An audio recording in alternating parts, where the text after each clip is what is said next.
ለፋኖ ተሟጋች ሆነው ያረፉት ኢሳያስ የትግራይና የኦሮሞ ህዝቦች ላይ ጦርነት እየተካሄደ ነው። ፕሬዝደንቱ የለየለት እሰጥ አገባ ውስጥ ገብተዋል።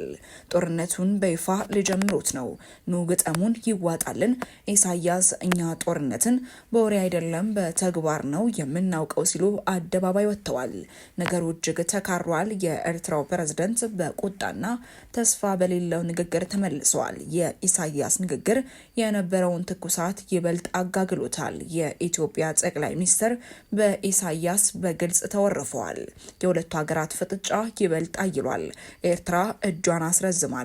ኢሳያስ እንዴት በድፍረት እንዲህ ባለ መልኩ ተናገሩ? የሚያውቁት እውነት ምንድነው? ከትግራይና ከኦሮሞ ህዝቦች ጋር የተሳሰረው ጉዳይ ምንድነው? ፋኖን በተመለከተ ኢሳያስ ምን አሉ ስለሚለውና ዝርዝር ጉዳዮችን በስፋት የምናስደምጣችሁ ይሆናል። በሌላኛው መረጃችን ደግሞ ስለነ ክርስቲያን ታደለ የተሰማ አዲስ መረጃ አለ። ይህ መረጃ እጅግ አነጋጋሪ ሆኗል። እኛም በዝርዝር ሰዓታችን በስፋት የምናስደምጣችሁ ይሆናል። ሰላምና ጤና በያላችሁበት ሁሉ ይድረሳችሁ እያልን ለሰዓቱ ያዝናቸውን ዝርዝር መረጃዎችን አስደምጦ የኤርትራው ፕሬዝዳንት ኢሳያስ አፈወርቂ ከሀገራቸው ብሔራዊ ቴሌቪዥን ጣቢያ ጋር ባደረጉት ቆይታ የብልጽግና የቀይ ባህር ፍላጎት በኢትዮጵያ ሕዝብ ላይ የታወጀ ጦርነት ነው አሉ። ሰኞ ጥር 4 ቀን 2018 ዓ.ም በተላለፈ ቃለ ምልልስ በኢትዮጵያና በኤርትራ መካከል ካለው ውጥረት ጋር በተያያዘ ለቀረበላቸው ጥያቄ የውሃ ጦርነት ብሎ ማወጅ ለማን ነው? ለእኛ በቀጥታ የቀይ ባህር ጉዳይ አይደለም፣ የናይል ጦርነት ነው እየታወጀ ያለው። ጦርነቱ ማንን የሚመለከት ነው ብለዋል። ኢትዮጵያ ቀይ ባህርን ለማግኘት የምታደርገው ዲፕሎማሲያዊ እንዲሁም የፕሮፓጋንዳ እንቅስቃሴ ለማድመቅ የቀረበ ነው ሲሉም ከሰዋል። ፕሬዝደንቱ ለጉዳዩ እውቅና መስጠትም አይገባም ሲሉም ነገሩን አጣጥለዋል። ብልጽግና መጀመሪያ ላይ ጦርነት የከፈተው በኢትዮጵያ ህዝቦች ላይ ነው። ከፕሪቶሪያው ስምምነት በኋላ በአማራ ክልል ፋኖን ለማጥፋት ጦርነት ታውጇል። በትግራይ፣ በአፋር፣ በኦሮሚያና በሶማሊያ ክልል ጦርነት ታውጇልም ብለዋል። አክለውም የጨዋታ የብልጽግና አጀንዳ አይደለም፣ አጀንዳው የሌሎች ነው። ገንዘብ እየሰጡ እየደገፉ ያሉ ሌሎች ናቸው ሲሉም ተናግረዋል። ፕሬዝደንቱ በሰጡት ቃለ ምልልስ እንዲህ ወዳለው ቀውስ የሚገፋፋ ሰነፍ፣ የከሰረ ፈሪና ስግብግብ ነው በማለትም ገልጸዋል። ኢሳያስ ለጦርነት ዝግጅት ወደ ኢትዮጵያ ሰው አልባ አውሮፕላን፣ ድሮን እናም ሌሎች የጦር መሳሪያዎች እየገቡ እንደሆነም ጠቅሰዋል። ማነው ድሮኖቹን እያመጣ ያለው? ከውጭ እነዚህ ሁሉ መሳሪያዎችን እየገዛ ያለው ማን ነው? ይህንን ሁሉ ሴራ በገንዘብ እየደገፈ ያለው ማን ነው? ገንዘቡ ከየት ነው እየመጣ ያለው? ሲሉም ፕሬዝደንቱ ተናግረዋል። ቃለ ምልልሱን ላደረጉላቸው ጋዜጠኞችም ጊዜያችሁን አታባክኑ፣ እንዲህ ያለ ነገር በሚዲያችን መጠቀስም የለበትም ሲሉም ገልጸዋል። ፕሬዝደንቱ አክለውም ጦርነት ከተከፈተብን ግን ማንም መብታችንን እንዲያስጠብቅልን አንጠይቅም፣ ወደ ውሸት ጠረጴዛቸው መጋበዝ የለብንም ሲሉም ተደምጠዋል። በኢትዮጵያና በኤርትራ መካከል ያለው ግንኙነት ከጊዜ ወደ ጊዜ እየሻከረ ከመምጣቱም ባሻገር የጦርነት ስጋት ሲያስተጋባም ቆይቷል።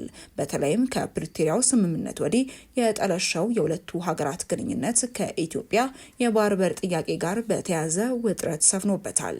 የኤርትራው ፕሬዝዳንት ኢሳያስ አፈወርቂ ከብሔራዊ ቴሌቪዥን ጣቢያ ጋር በሚያደርጉት ቃለ ምልልስ እንዲሁም የማስታወቂያ ሚኒስትራቸው የማነ ገብረ መስቀል በማህበራዊ ሚዲያ በሚያወጧቸው ጽሁፎችም ገዢው ፓርቲ ብልጽግናን ሲሸነቁጡ የመጀመሪያቸው አይደለም። ፕሬዝደንት ኢሳያስ ከጠቅላይ ሚኒስትር አብይ አህመድ ጋር ሆድና ጀርባ መሆናቸውን ተከትሎ ፕሬዝደንት ኢሳያስ በዋናነት ከግብጽና ከሳውዲ አረቢያ ጋር ያላቸውን ትስስር አጠናክረዋል። ከግብጽና ከሳውዲ አረቢያ ጋር ኤርትራ ስላላት ግንኙነት በሰጡት ማብራሪያ በኤርትራና ሳውዲ አረቢያ መካከል የተፈረመው የሁለትዮሽ ስምምነት በጋራ መግባባት ላይ የተመሰረተ ነውም ብለዋል። በአፍሪካ ቀንድ የሚነሱ ችግሮች ዋነኛ መነሻቸው የውጭ ጣልቃ ገብነት መሆኑን ጠቅሰው ግብጽና ሳውዲ አረቢያ ያላቸው ሚና የጎላ መሆን አለበት ሲሉም አክለዋል። የባህር ዳርቻና የአየር ክልልን ሀያላን እንዲጠብቁት ማድረግ አይሰራም፣ ቀጠናዊ ደህንነትን የሚያስጠብቀው ትብብር ነው ሲሉም ተደምጠዋል። የአሜሪካን የውጭ ጉዳይ ፖሊሲ በጽኑ በመተቸት የሚታወቁት ፕሬዝደንቱ ከዶናልድ ትራምፕ አስተዳደር ጋር ያለው ግንኙነት በፈተና የተሞላ መሆኑን ጠቅሰው ከአሜሪካ ጋር የሚኖር ግንኙነት ከሁለትዮሽ ትስስር የዘለለ መሆን እንዳለበት ጠቁመዋል። ለአሜሪካ መልከታችንን ማጋራት አለብን፣ የሁለትዮሽ ግንኙነታችን ብቻ የተመለከተ መሆን የለበትም። ስለ ቀጠናዊ ጉዳዮች፣ ስለ ኢትዮጵያ፣ ሶማሊያና ሱዳን መነጋገር አለብንም ብለዋል። ቅድሚያ መስጠት ያለብን ለኛው ጉዳያችን ነው ሲሉም አክለዋል።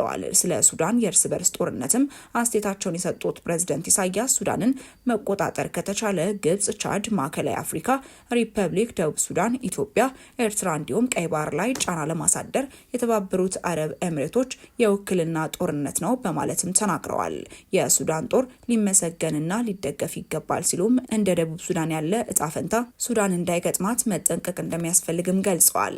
ፕሬዝደንቱ በንግግራቸውም በተለይ ጠቅላይ ሚኒስትር አብይ አህመድ የኢትዮጵያን የባህር በር የማግኘት ጥያቄን አጥብቀው ማንሳታቸው በኤርትራ በኩል ስጋትን ከመፍጠሩ ባሻገር በሁለቱ ሀገራት መካከል ዳግም ጦርነት ሊቀሰቀስ ይችላል የሚል ስጋትን ፈጥሯል። በአካባቢው ያላቸውን ተጽዕኖ ለማጠናከር ከተለያዩ ሀገራትና ወገኖች ጋር ትብብራቸውን እያጠናከሩ ያሉት ሳውዲ አረቢያና የተባበሩት አረብ ኤሚሬቶች ፉክክር ለፕሬዝዳንት ኢሳያስ ጉብኝት ምክንያት ሊሆን እንደሚችልም ተንታኞችም ይጠቁማሉ።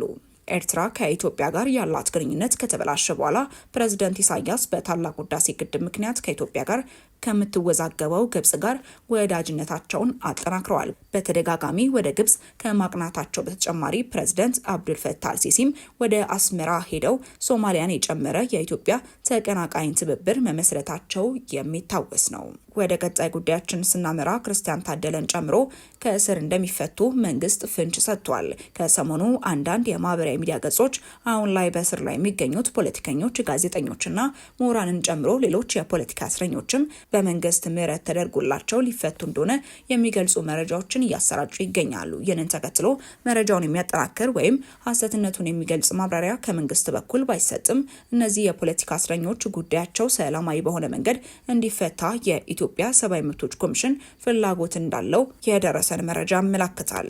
ታዲያ ይህንን ተከትሎ እነ ክርስቲያን ታደለ፣ ዮሐንስ ባያሌውና አብሯቸው የታሰሩ የፖለቲካ እስረኞች እንደሚፈቱ አንዳንድ መረጃዎች በተለያዩ ሶሻል ሚዲያዎች ላይ በስፋት እየተጋሩም ይገኛሉ።